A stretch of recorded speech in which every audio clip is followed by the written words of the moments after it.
There is a kind of tiredness that sleep cannot fix. You lie down at night, your body finally still, but your mind refuses to rest. It replays an old mistake for the 100th time. It rehearses a future that has not arrived. It asks questions that have no answers, and then it asks them again. If you know that tiredness, this story was chosen for you. Because here is a truth the wise have whispered for centuries. We suffer more often in imagination than in reality. Think about that. Most of the storms that exhaust us never touch the ground. They live only inside our heads. And yet they steal our sleep, our laughter, and our peace as surely as any real disaster. There is an ancient truth that most of us discover only after years of silent suffering. We suffer more often in imagination than in reality. Think about it. How many of the disasters you feared last year actually happened? How many sleepless nights were spent fighting battles that never came? One old man near the end of his life put it even more plainly. I have known a great many troubles, but most of them never happened. And yet we keep carrying them. The past we cannot change, and the future we cannot see, until the invisible weight bends our shoulders and steals the light from our eyes. Today's story is about a young man whose greatest enemy was not poverty, not failure, not any person in this world. It was his own restless mind. There is a timeless warning that says, "Rule your mind, or it will rule you." This young man's mind ruled him completely, until one journey, one old tree, and one simple stone changed everything he thought he knew about peace. So stay with me till the very end of the story, because hidden inside it are simple, practical secrets that can quiet the storm inside your head too. And as you listen, ask yourself honestly, is my mind my servant, or has it quietly become my master? Long ago, in a land of green foothills and golden fields, there was a busy trading town full of noise, dust, and hurry. In that town lived a young man who looked much older than his years. His eyes were tired, his shoulders were bent as if he carried an invisible load. From the outside, his life seemed ordinary. He had work, a small room, and a few friends. But inside his head, there lived a storm that never rested. Every morning before the sun touched the rooftops, his thoughts were already awake. What if I fail? What if I have chosen the wrong path? What if my old mistakes have already ruined my future? And every night, when the town finally grew quiet, his mind grew louder.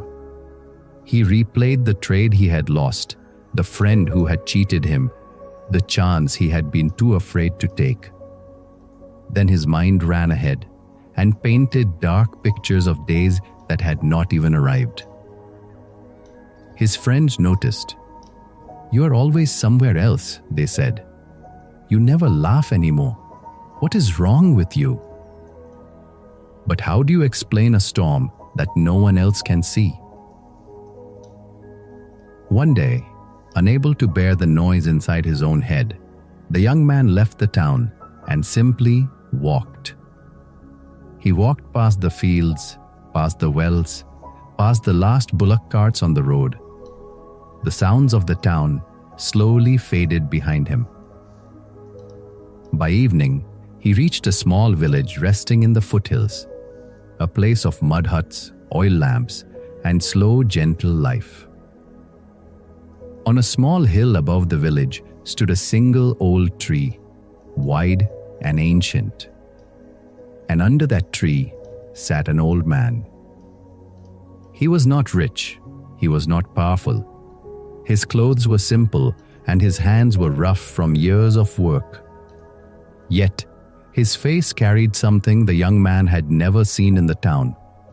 Not in the merchants, not in the landlords, not in the learned men.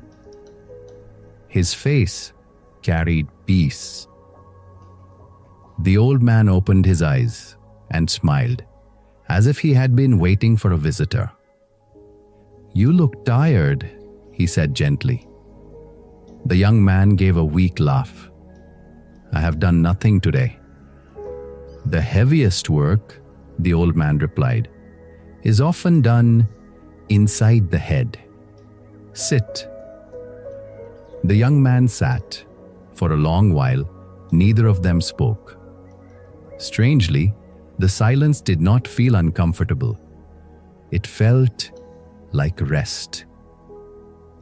Then, without knowing why, the young man began to talk about his past, his fears, his endless questions. The old man listened, without interrupting, without judging, without once looking away. When the young man finally stopped, the old man picked up a small stone from the ground and placed it in his palm. "Is it heavy?" "No." "Then hold it." A minute passed, then 5, then 15. Slowly, the young man's arm began to shake. "It hurts now," he admitted. "Has the stone become heavier?" "No. I have just been holding it too long." The old man nodded slowly. "Your worries are exactly like the stone. Thinking about a problem for a moment, that is how we learn. But holding the same thought all day, all night, for months, for years." He gently opened the young man's fingers and let the stone fall to the earth. "That is what is breaking you. It was never the weight of your problems, my son. It was how long you refused to put them down." The young man stared at the fallen stone. "But I cannot simply stop thinking," he said. "I have tried. The thoughts always return." "Of course they do," the old man smiled. "You cannot order the wind to stop blowing, but you can learn to notice when it begins." He pointed toward the sky, where gray clouds were gathering far beyond the hills. When a storm comes near, the temple bell rings. The moment the villagers hear it, they are no longer surprised by the storm. They are prepared for it. Your mind needs a bell too. The next time your thoughts begin to spin, do not fight them. Simply say quietly, "I am overthinking." That is all? That is the beginning of everything. A storm loses half its power the moment you give it a name, because in that moment, you are no longer inside the storm. You are the one watching it, and the watcher is always calmer than the storm. That night, the young man slept in the old man's hut. The thoughts came as they always did, but this time, he whispered into the darkness, "I am overthinking." And for the first time in years, the thoughts felt a little smaller than him. At sunrise, he found the old man sitting outside, writing something in the soft dust with a thin stick. "What are you writing?" "My worries," the old man said calmly. The young man blinked in surprise. "You? You have worries?" The old man laughed, a deep, warm laugh. "I am a human being, not a stone idol. My roof needs repair before the rains. An old friend in the next village is unwell. But I do not let my worries wander freely through my day like stray dogs. I give them a home." He tapped the ground.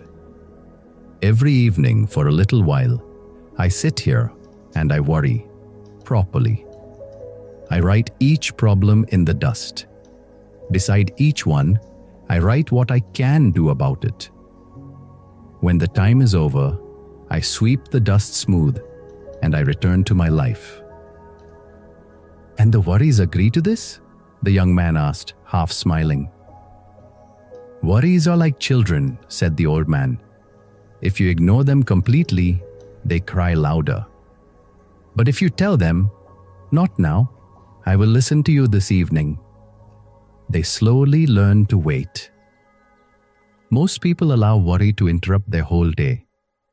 A wise man gives worry an appointment.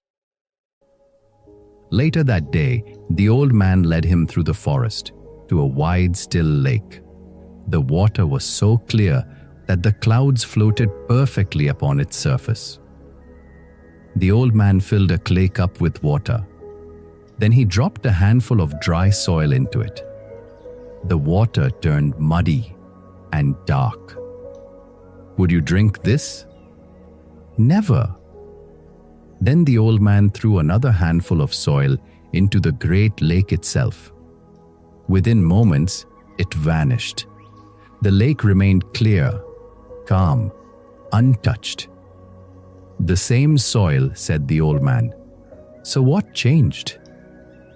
The young man thought carefully. "The size of the water." Exactly. The problem was never the soil. It was the size of the vessel. When your mind is small, closed tightly around one fear, one mistake, one insight, every little handful of soil turns your whole life dark. But when you grow your heart larger, through gratitude, patience, and forgiveness, the same problems fall into you and dissolve. "How do I grow larger?" the young man asked. "You are already beginning," the old man said. "Every time you sit in silence, every time you thank life instead of blaming it, every time you forgive." The lake did not become large in one day, neither will you. But every day, you can become a little less like the cup. On the way back, they walked beside a river that flowed down from the hills. The old man picked up a dry leaf and placed it upon the water. The current carried it gently away. "Try to stop this river with your hands," he said. The young man smiled. "That is impossible." And yet, that is exactly how you have been living. Trying to control your past, which has already flowed by. Trying to control your future, which has not yet arrived. Trying to control what people think, what fate decides, how every plan unfolds. You stand in the river with open hands, fighting the water, and then you wonder why you are exhausted. The young man watched the leaf disappear around the bend. "Then what should I do?" "Ask yourself one question," the old man said. "It is the simplest question in the world, and it will save you years of suffering. Can I do something about this right now?" If the answer is yes, do it. Take one step. Action ends worry faster than any comfort. And if the answer is no, he pointed at the flowing river. Then place it upon the water and let it go. Worrying about what you cannot change is like paying a debt you do not owe. Days passed. The young man stayed in the village, helping the old man repair fences, draw water, and plant young trees. Slowly, his sleep grew deeper. But one evening, the old darkness returned, and he sat with his head in his hands. "Why am I like this?" he said bitterly. "Why can I not simply be happy? Why do I ruin everything?" The old man sat beside him quietly for a long time. Then he said something the young man never forgot. Do you know the most dangerous word in your sentence? It is the word why, when you point it at yourself like a knife. Why am I a failure? Why can I never be at peace? Such questions have no doors, my son. You can walk inside them forever and never find the way out. Then what should I ask? Change one word. Change why to what. Not why am I like this, but what is one small thing I can do right now? Not why did I fail, but what did it teach me? Why keeps you circling the past? What opens a door into the present? The old man smiled. The mind is a powerful servant, but a terrible master. Give it questions, it can actually answer. One golden evening, they sat under the great tree, sharing simple food from a banana leaf. The young man noticed how the old man ate slowly, gratefully, as if that meal were the only thing in the world. When you eat, the old man said, noticing his gaze, do you think about next week's meals? No? Then why do you try to live your whole life in a single day? The past is a closed room. The future is a locked one. The only door that is ever open is this moment. He gestured to the world around them. When the storm begins in your head, return to your senses. Truly, what do you see?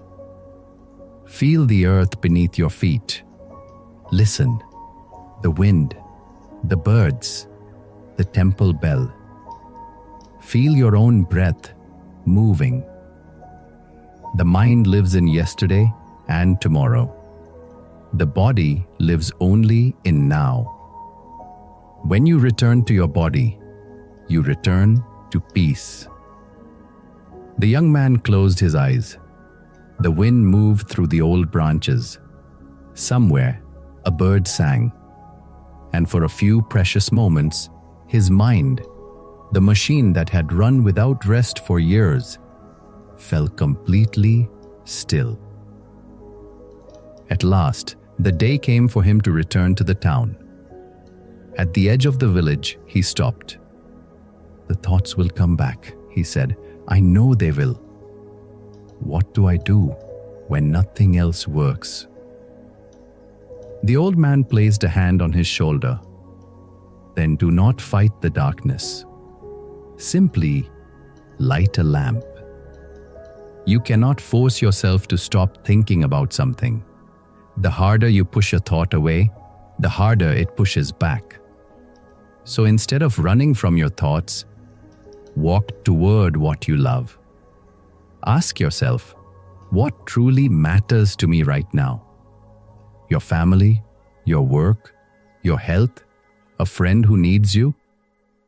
Then take one small step toward it. A mind busy building something meaningful has no room left for destroying itself. He smiled one last time. Peace is not a place you find, my son. It is a way you walk. Now go and walk it.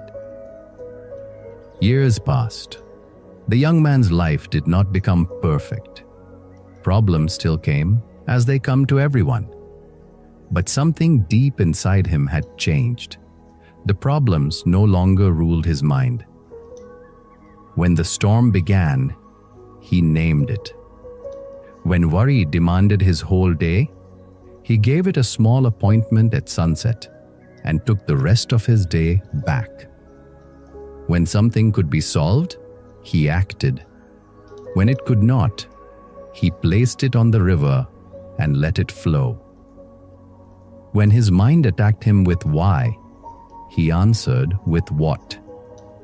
When the noise grew loud, he returned to his breath, to the ground, to the moment. And every single day, he took one small step toward the things he loved. Slowly, quietly, the cup became a lake. Many years later, in a garden at the heart of that same busy town, people often noticed an older man sitting peacefully beneath a tree. Tired young men and women, carrying invisible storms of their own, would sometimes sit beside him.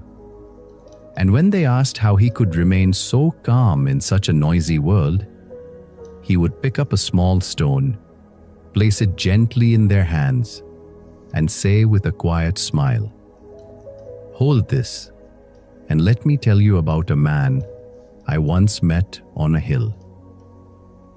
Take a moment and hold this story in your mind, the way the young man held that stone. Notice what it is really telling you. His problems never disappeared. His past did not change. His future remained unknown. The only thing that changed was how long he carried each thought. And that changed everything. Most of our suffering works exactly this way. The stone is never heavy at first. A worry held for a moment is simply thinking. But held for hours, days, and years, it becomes a weight that bends the shoulders and empties the eyes. This is why the wise remind us, let go or be dragged. Life is moving forward, whether we release the past or not. The only choice we have is whether we walk with it or get pulled behind it. The old man's river question may be the most practical piece of wisdom in this entire story. And it echoes an ancient teaching.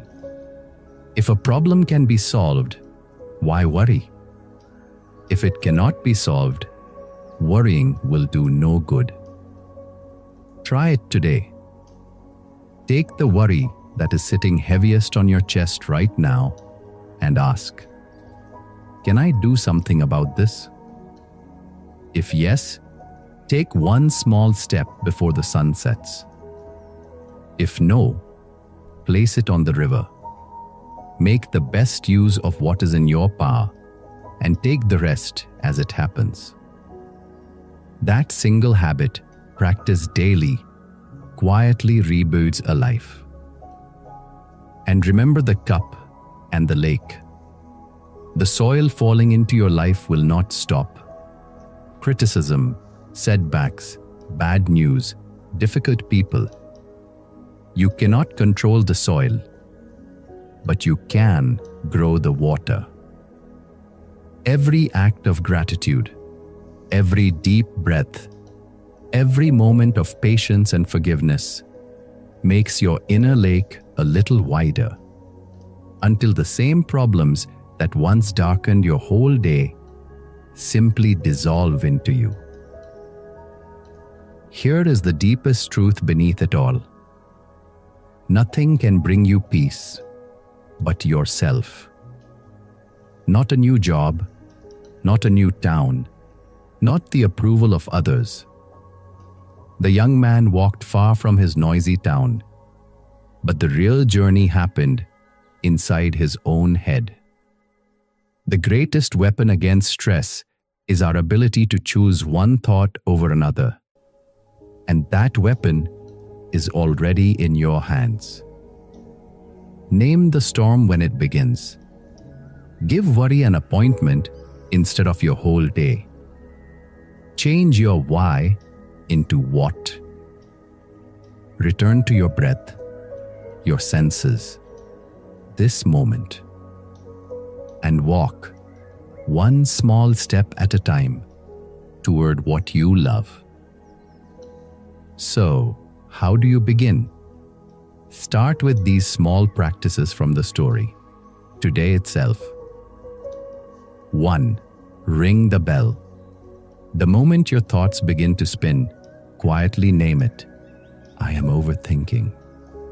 You instantly step outside the storm and become the calm watcher. 2. Give worry an appointment. Set aside 10 minutes each evening. Write down every worry, and next to each one, write one action you can take. Then close the notebook and take your day back. 3. Ask the one question. Can I do something about this right now? If yes, act. If no, let it flow down the river. 4. Change why to what. Stop pointing questions at yourself like a knife. Give your mind questions it can actually answer. 5. Return to your senses. When the noise grows loud, feel your breath. Feel the ground. Listen to the sounds around you. The body lives only in the present. Follow it there. 6. Grow the lake. Practice a little gratitude, patience, and forgiveness every day. The same problems that darken a small cup dissolve in a large lake. None of this happens in a day. The lake did not become large in one day, and neither will you. But remember this gentle promise from the Zen masters. If you let go a little, you will have a little peace.